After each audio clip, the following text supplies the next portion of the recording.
श्री राधे श्री राधे श्री राधे।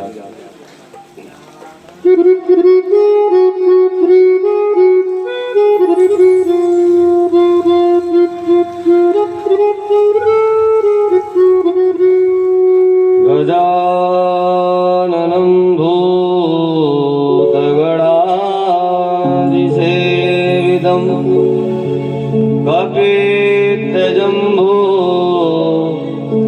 फलचारुभक्षणम् उमासुतं सो कविनाशकारकम् नमामि विगले स्वरपादपङ्कजम्। गुरुर्ब्रह्मा गुरुर्विष्णु गुरुर्देवो महेश्वरा गुरुर्साक्षात् परब्रह्म तस्मै श्री गुरवे नमः। ध्यानमूलं गुरुमूर्ति पूजामूलं गुरुपदम् मन्त्रमूलं गुरुर्वाक्यम् मोक्षमूलं गुरुकृपा। भवानी शङ्करौ वन्दे श्रद्धा विश्वासरूपिणो याभ्यां विना न पश्यन्ति श्रद्धा स्वान्तस्तमीश्वरम्।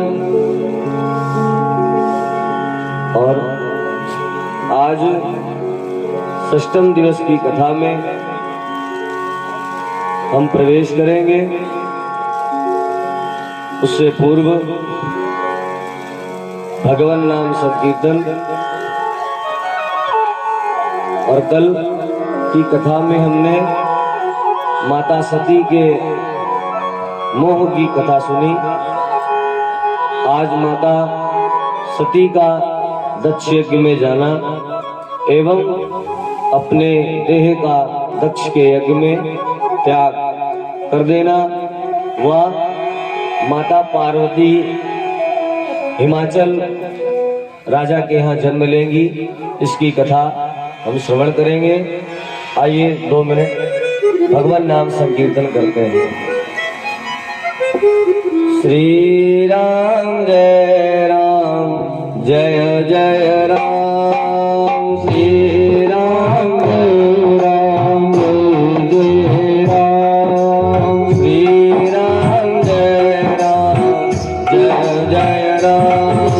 श्री राम जय राम जय राम।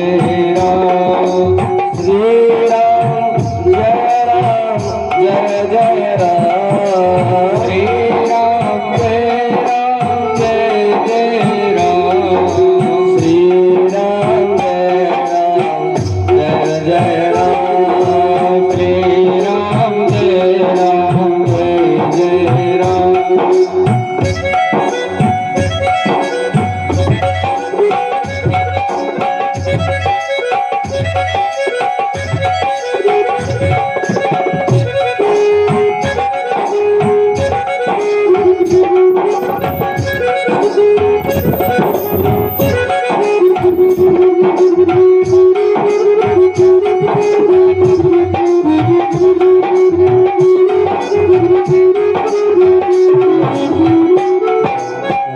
श्री राम जय राम जय जय राम।